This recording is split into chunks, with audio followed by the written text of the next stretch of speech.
నుంచి కూడా వినిపిస్తున్న వర్షన్. రైట్ వంశీ, రామూర్తి గారు మళ్ళీ జాయిన్ అయ్యారు. రామూర్తి గారు రైట్, రామూర్తి గారు చెప్పండి. సో మొత్తం మీద ఈ అంశాన్ని ఎలా చూడొచ్చు? సో రాజకీయంగా ఇది ఏ విధంగా పెను సంచలనం మారే అవకాశం ఉంది? సో ఒక మాజీ ఓఎస్డీ సుమంత్ ఎంత నిర్వాహకం చేస్తున్నప్పటికీ కూడా ఎందుకు మంత్రి కొండా సురేఖ స్పందించలేదు? అంటే లోపాయి ఒప్పందం ఏమైనా ఉందా? ఒక మాజీ మంత్రి కాదండి, మంత్రి. అదే మాజీ ఓఎస్డీ మాజీ ఓఎస్డీ కూడా ఇప్పుడు ఏంటంటే నేను కొంచెం కులంకుశంగా చెప్పే ప్రయత్నం చేశాను. ఎందుకంటే ఈ ప్రభుత్వంలో ఓన్లీ సురేఖ ఓఎస్డీ మాత్రమే కాదు, ఆఫీస్ స్పెషల్ డ్యూటీ కాదు, అదే విధంగా పొంగులేటి కొడుకు కూడా దాడులు చేసి చూసాం. అదే విధంగా సీతక్క పిఏ ల్యాండ్ మాఫియా చేస్తూ కూడా అక్కడ కూడా బెదిరింపులు పాల్పడడం కూడా చూసాం. అదే విధంగా రేవంత్ రెడ్డి అన్నదమ్ములది కూడా పూర్తిగా బెదిరింపులతో నడుస్తున్న విషయం కూడా అందరికి స్పష్టమే. ఎందుకంటే ఈ రోజు ఒక్క రోజు నుంచి కాదు, ఈ ప్రభుత్వం వాస్తవంగా చెప్పాలంటే ప్రభుత్వం నడుపుతలేదు, ఒక మాఫియా నడుపుతున్నది అన్నట్టు క్లియర్ కనబడుతుంది. ఎందుకంటే ఇలాంటి పరిస్థితుల్లో పెట్టుబడులు వస్తాయి. ఇప్పుడు పెట్టుబడులను ఆయన అటుపోతాడు, పెళ్లికి పోయి పెట్టుబడులు అని చెప్పుకుంటున్నాడు. ఇప్పుడు లండన్ పోయిండు, ఇప్పుడు లండన్ పోయిన క్రమంలో నేను పెట్టుబడులు అని చెప్తున్నాడు, పెళ్లికి పోయినా అందరు చెప్తున్నారు. ముఖ్యంగా ఏంటంటే ఆయన కూడా అక్కడి నుంచి అమెరికాకో ఇటో పోయి నేను అది తీసుకొస్తా ఇది తీసుకొస్తా, ఇగో ఇన్ని జాబ్లు వస్తాయి, మేము 2 లక్షల ఉద్యోగాలు అన్నగా 2 లక్షల ఉద్యోగాలు ప్రభుత్వ ఉద్యోగాలు, ప్రైవేట్ ఉద్యోగాలు కాదు కదా. ప్రైవేట్ ఉద్యోగాలు 3 లక్షల చిల్లర ఉన్నాయి, మేము 9 లక్షల దాకా తీసుకొచ్చిన ఘనత మాది. అదే విధంగా పెద్ద పెద్ద కంపెనీలు తీసుకొచ్చి మేము హైదరాబాద్ బ్రాండ్ ఇమేజ్ వేస్తే ఈ విధంగా పెద్ద పెద్ద రాడ్లు పట్టుకొని కొట్టడం ఏందండి? ఈ వ్యాపారస్తుల మీద పెద్ద పెద్ద రాడ్లు పట్టుకొని కొట్టడం ఏంది? వాళ్ళను డబ్బులు అడగడం ఏంది? వాళ్ళని వేధించడం ఏంది? ఈ విధంగా వాళ్ళ ప్రాణాలకు ఏమైంది? వాళ్ళ కుటుంబాల పరిస్థితి ఏంది? అసలు మీరు ప్రభుత్వం నడుపుతున్నారా, ఒక బ్రోకర్ సంస్థ నడుపుతున్నారా, ఒకవేళ లేకపోతే ఒక మాఫియా సంస్థ నడుపుతున్నారా? అసలు ఇది ఏం నడుస్తున్నది రాష్ట్రంలో? అసలు శాంతి భద్రతలు లేవు. అదే విధంగా ముఖ్యమంత్రి స్వయాన వాస్తవంగా చెప్పండి హోమ్ మినిస్టర్ అతనే, ఆయన కంట్రోల్లో ఈ విధంగా దాడులు నడుస్తాయి. ఆయనకు సంబంధం లేకుండా ఇవన్నీ నడుస్తాయండి. ఇప్పుడు ఆయన పోలీస్ అంకులు అంటున్నాడు, సిపి అంకులు అంటున్నాడు. అదే విధంగా ఈ ఏదో సుమంత్ కు ఎవరెవరైతే ఉన్నారో వాళ్ళందరూ కాంగ్రెస్ ప్రభుత్వం పెద్దలతో సంబంధాలు అని తెలుస్తున్నది. అసలు రేవంత్ రెడ్డి అన్నదమ్ములతోనే పెద్ద సంబంధాలు అని తెలుస్తున్నది. మరి వీళ్ళందరూ కలిసి గూడుపుటానిగా రాష్ట్రం మీద పడి మెక్కుతున్నారా? పందికొక్కులా తయారలేదండి వీళ్ళంతా. రైట్ రామూర్తి గారు, ఒక నిమిషం. వంశీ, మనతో మాట్లాడడానికి బీఆర్ఎస్ పార్టీ అధికార ప్రతినిధి దూదిమెట్ల బాలరాజ్ గారు ఫోన్ ద్వారా సిద్ధంగా ఉన్నారు. సార్ నమస్తే సార్. రైట్ బాలరాజ్ గారు, సో మాజీ ఓఎస్డీ సుమంత్ ఇంత దారుణంగా, ఇంత దాష్టికంగా, ఇంత క్రూరంగా వ్యవహరించడం ఏ విధంగా చూడొచ్చు? సో ఇది ఇంత జరుగుతున్నప్పటికీ కూడా మంత్రి కొండా సురేఖ ఎందుకు సైలెంట్ గా ఉన్నారు? గతంలోనే మా మంత్రి గారి మీద, మంత్రి గారి ఓఎస్డీ మీద, అదేవిధంగా దక్కన్ సిమెంటరీ ఫ్యాక్టరీ సంబంధించి ముఖ్యమంత్రితో పాటుగా మంత్రితో పాటుగా మంత్రి అనుచరులు అందరూ కూడా ఈ డీల్ కుదరక మంత్రి గారి కూతురు సుష్మిత ఒక ఘాటైన వ్యాఖ్యల్ని గతంలో చేసింది.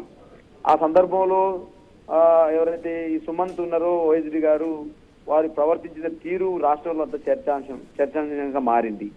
అందరి పోలీసులు మొత్తం కూడా అందరి ఇళ్లలో పోతారు, అరెస్ట్ చేస్తారు, కానీ మంత్రి గారే వారిని కాపాడే ప్రయత్నం చేసింది అనే అంశాన్ని స్పష్టంగా మీడియా ద్వారా, సోషల్ మీడియా ద్వారా, పత్రికల ద్వారా మనం చూసినాం.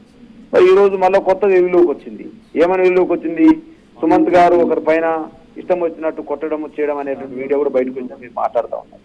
కాబట్టి ఈ రాష్ట్రంలో పాలన జరుగుతూ ఉందా, రాక్షస పాలన జరుగుతుందా అర్థం కావట్లేదు. అంటే మంత్రి గారికి సంబంధించిన ఓఎస్డీ ఇష్టారాజ్యంగా ఆ సెటిల్మెంట్లు చేస్తూ, భూదందాలు చేస్తూ, ఆ కంపెనీలను బెదిరిస్తూ, వాటాలు కావాలని చెప్తూ, రైఫిల్ పట్టుకొని తిరుగుతూ వాళ్ళు చేస్తా ఉంటే వారికి దొంగే దొంగ అన్నట్టు, అదేవిధంగా దొంగని దాచినట్టుగా ఈ మంత్రులు వ్యవహరించడం అనేది చాలా దుర్మార్గంగా భావిస్తా ఉన్నాం. డెఫినెట్ గా దీనిపైన ముఖ్యమంత్రి గారు విచారణ చేయాల్సిన అవసరం ఉంది. అదేవిధంగా ఇటువంటి వాళ్ళని ఎవరినైనా కూడా ఖచ్చితంగా కేసు పెట్టాల్సిందే, అరెస్ట్ చేయాల్సిందే. గతంలోనే అరెస్ట్ చేస్తే ఇంకా బాగుండేదేమో. ఏదైతే దక్కన్ ఫ్యాక్టరీ సంబంధించి, సిమెంట్ ఫ్యాక్టరీ సంబంధించి 300 కోట్ల ఏదైతే డీల్ జరిగిందో, ఆ డీల్లో ఏదైతే వీళ్ళు గన్ పెట్టి బెదిరించిర్రో, ఆ అంశాలన్నీ కూడా బయటకు వచ్చినప్పుడే వీరి యొక్క అరెస్ట్ చేస్తే బాగుండేది. కానీ ఆ రోజు రాష్ట్ర మంత్రి గారు, కేబినెట్ మంత్రి గారు వారిని కాపాడడం అనేది చర్చనీయమైంది. మరి ముఖ్యమంత్రి గారు ఎందుకు ఆ రోజు గుట్టు చప్పుడు కాకుండా వ్యవహారాన్ని ముగించారో నాకు అర్థం కాలేదు. మళ్ళీ ఈ రోజు కూడా కొత్తది కోణం వెలుగులోకి వచ్చింది. కాబట్టి వీటన్నిటిపైన సమగ్రమైన దర్యాప్తు జరుపుతున్న పాటుగా ఇటువంటి వాళ్ళని అరెస్ట్ చేయాలని బీఆర్ఎస్ పార్టీ డిమాండ్ చేస్తా ఉంది. ఆ క్రమంలోనే ఇలా ముఖ్యమంత్రి గారి పైన కావచ్చు, ముఖ్యమంత్రి గారి బ్రదర్స్ పైన కావచ్చు, ఈ రాష్ట్ర కేబినెట్ లో ఉన్నటువంటి అనేక మంది మంత్రుల పైన అనేక రకాల ఆరోపణలు వస్తా ఉన్నాయి. ఇవాళ బీఆర్ఎస్ పార్టీగా మీ ప్రతిపక్షం ఏం చేయట్లే. వారి పార్టీలో ఉన్నటువంటి రాజగోపాల్ రెడ్డి గారు ఈ మధ్య కాలంలో మాట్లాడారు. ఇలా మంత్రులందరూ కూడా అవినీతి పరులుగా మారినారు. ఎక్కడ కూడా ఫైల్ కదలాలంటే ఇబ్బంది అవుతా ఉంది. అసలు మంత్రుల నియోజకవర్గాల్లో తప్ప ఎమ్మెల్యే నియోజకవర్గాలకు ఫండ్ ఇవ్వట్లేదు. ఒకవేళ ఫండ్ ఇవ్వాలంటే కమిషన్ ఇవ్వాల్సిన పరిస్థితి ఏర్పడని చెప్పేసి మునుగోడు ఎమ్మెల్యేగా పనిచేసిన రాజగోపాల్ రెడ్డి గారు మాట్లాడిన సందర్భం మనం చూసినాం. గతంలో అందూరి రెడ్డి గారు జడ్చేర్ ఎమ్మెల్యే గారు ఉన్నారు, వారు కూడా మాట్లాడిన సందర్భం చూసినాం. కమిషన్ ఇవ్వకుంటే 30% కమిషన్ ఇవ్వకుంటే ఈ ప్రభుత్వం ఫైల్ కలుగుతుందని చెప్పేసి అన్న సందర్భాన్ని చూసినాం.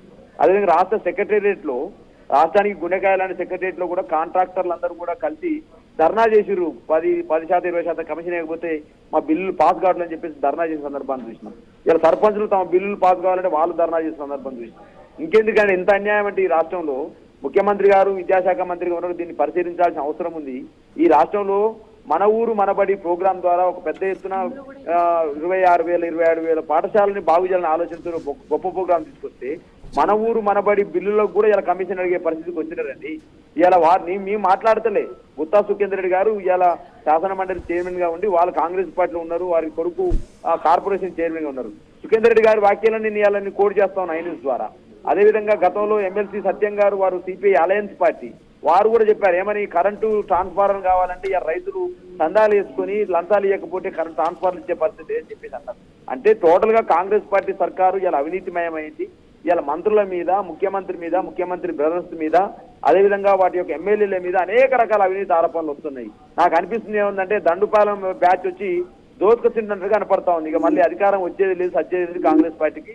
అందిన కాడికి దోచుకున్నంతా దాచుకో అనేటువంటి నానుడే ఇవాళ కాంగ్రెస్ పార్టీలో కనపడుతుంది తప్ప ప్రజలకు ఏమైనా చేద్దాము, ప్రజలకు ఏమైనా ఇద్దామనే ఆలోచన మాత్రం కాంగ్రెస్ పార్టీలో కనపడతలేదు. దానికి నిదర్శనమే ఇలా కళ్యాణ లక్ష్మి పథకాన్ని ఎత్తివేస్తామని చెప్పేసి ఇలా హైకోర్టు చెప్పే పరిస్థితికి వచ్చింది. హైకోర్టులో పిటిషన్ వేసే పరిస్థితికి వచ్చింది. ఆ పిటిషన్ వేస్తే కనీసం మేము ఎందుకు కళ్యాణ లక్ష్మి ఇస్తున్నాము, కళ్యాణ లక్ష్మికి ఉద్దేశం ఏంది, గతంలో కేసీఆర్ గారు ఎందుకు కళ్యాణ లక్ష్మి పెట్టిందంటే మేము ఇలా ఒక 2-3 అంశాలు చెప్పగలుగుతాం. గిరిజన బిడ్డలు ఆ రోజు వడ్లగిన చేసి కనపడింది, ఆడపిల్ల పుడితే బాలరాజ్ గారు కళ్యాణ లక్ష్మికి సంబంధించినటువంటి అంశం అది వేరే అంశంగా పరిగణించినప్పటికీ కూడా ఇటు సుమంత్ వ్యవహారం ఇప్పుడు రాజకీయంగా పెను దుమారం వేసే అవకాశం ఉంది. చెప్పండి వంశీ. సాయి, ఐ న్యూస్ చేతిలో ఎక్స్క్లూజివ్ గా ఫిర్యాదుదారు చేసిన ఫిర్యాదు మనకు అందుతుంది. తను ఫిర్యాదు పంపించారు. ఆ ఫిర్యాదు ఏంటి అనేది కూడా ఒకసారి చూద్దాం. అంటే ఆ బాధితుడి ఆవేదన ఏంటో ఒకసారి మనం అర్థం